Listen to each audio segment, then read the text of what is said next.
There's this real recognition that something isn't working for a lot of people anymore. If you ask single adults what dating is like right now, I feel fatigued is probably a really good word. They might say something like, it's just so hectic right now, and it's really hard to find a genuine connection. I feel so defeated right now. Call it burnout or fatigue, more and more singles say they're fed up, especially when it comes to those apps. It gets to a point where I'm like, okay, what are we meeting? Are we pen pals? Are we pen pals? Like, are you in jail? Like, I don't know. Like, where are you? Relationship experts say they're hardly alone. What's different for dating in this moment is that the sheer volume of rejection and disappointment is so much higher for daters than it has been in previous generations. Between all the swipes, likes, taps, and DMs, almost 80% of singles say they experience some degree of emotional fatigue or burnout when dating online. They're disappointed, they're frustrated, and I think they're overwhelmed by choice. Which is why a growing number of people are choosing to take their search for love offline.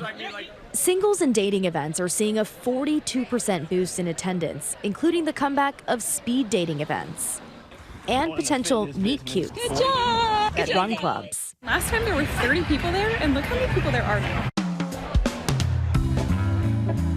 Even a pizza tour. I'm really prioritizing in-person connections, kind of just meeting people by chance. I don't feel like I've felt this engaged about dating in years. And so it's nice to be like, okay, there's a real way to meet people. Meanwhile, some people are going even more old school. Matchmaking is old. Like, it's ancient wisdom and modern love blended together.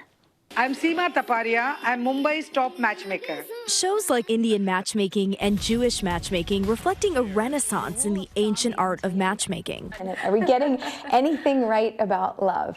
Aliza Ben Shalom is a professional shadchan, or matchmaker, who's helped more than 200 couples down the aisle. Her job, an old school one made famous in pop culture by Fiddler on the Roof. Matchmaker, matchmaker, make me a match. Find me a find, catch me a catch. An Orthodox Jew, Aliza doesn't own a television, but that hasn't stopped her from helping singles find love in her hit Netflix show. I've helped over 200 couples to get to the chuppah. How do you take something old, modernize it so that it's appealing to the younger generations? So I love to take Jewish wisdom and put it in plain language. A matchmaker really has 3 jobs. The first job is to be an introducer and put people together. The second job is to be a coach, walk the walk and talk the talk and help them through the process. The third job is to be a closer. A closer is the person that says, yay, you're gonna get married, this is good. Or like, I know you might love him, but it's never gonna work, you need to break up. Since the show's success, Aliza has spent her days traveling the world on a mission. Aliza Ben Shalom! Putting on live matchmaking shows. Okay, everybody smile. All right, let's make matches. We bring up 2 guys and 2 girls, we grill them and get to know them. No, he's actually nervous. And then I throw it back to the audience. You're matchmakers. And I ask them, hey, who do you know for these people? And who are you gonna set them up with? So that's what happens on dates. You have to translate in your brain what people say. You're single. You're looking for somebody. Okay, good. Rabbi, lock the door because we're not leaving until we have matches. Okay? That is the rule. That's right. We can go all night. I got all night if you do. So we're going to start out with the basics. Name, age, what you do. I am 20 years old. I'm a sophomore. I'm studying advertising. And the main quality that I'm looking for in a man is emotional intelligence. Yes. I mean, I just don't have time to play games. After the show, I had a chance to jump into the hot seat. Do you have any specific deal breakers? Physical traits, Okay, anything yes. that might be a deal breaker? Yes, she knows. Okay, I am specific about height. She wants somebody really short. And although I did get teased for my height preferences, I'm 5'8", and I normally am like wearing heels. I get a lot of grief for that, so that's why We're not giving you grief. We go like this. Right? I took away a valuable lesson, if not a date. I find that we are all extremely similar.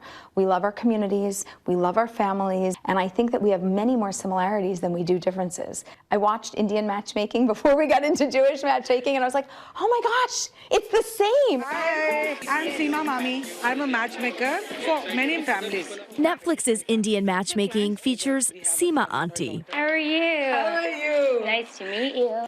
On the show, she tried helping Aparna Shewak-Ramani find love. I want someone who's right for me, someone who I can align with. Though she didn't find her match, she says she trusts the process. I think it has been the best way for me to meet people. And in the South Asian community, matchmaking includes your friends, your aunties, your random friend at a wedding who thinks she knows another random friend for you.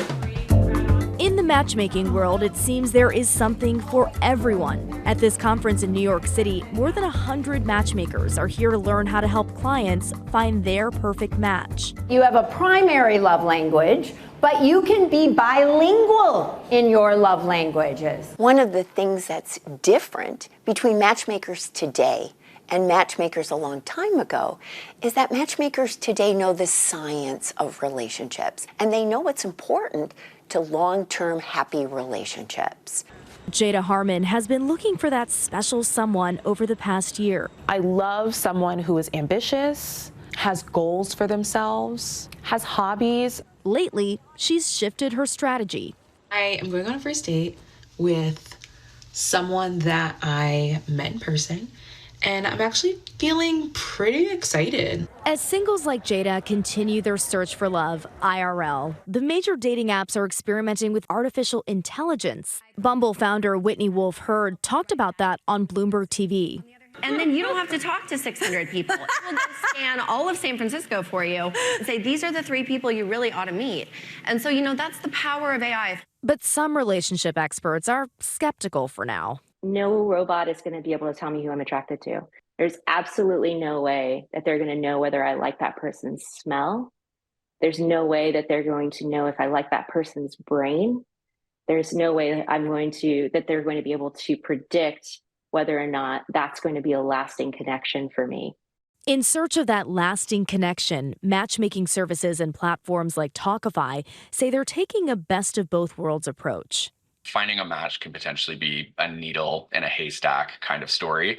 And it's no different for matchmakers, but because of the size of our database, we do use AI to narrow down the pool. The old school element of a human really understanding another human's emotions, doing a vibe check, making sure that sort of like the off paper things match, that's where we bring in humans matchmaking.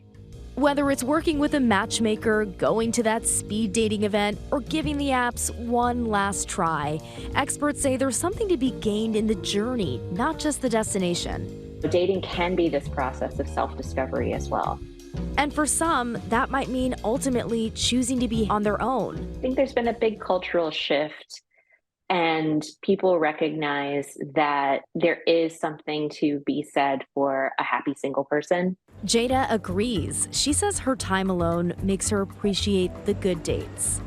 I had a really good time. It was really fun. I definitely would see this person for a second date, and I'm just feeling really happy, and we'll see where things go. Our thanks to Rena, and welcome to the Nightline family.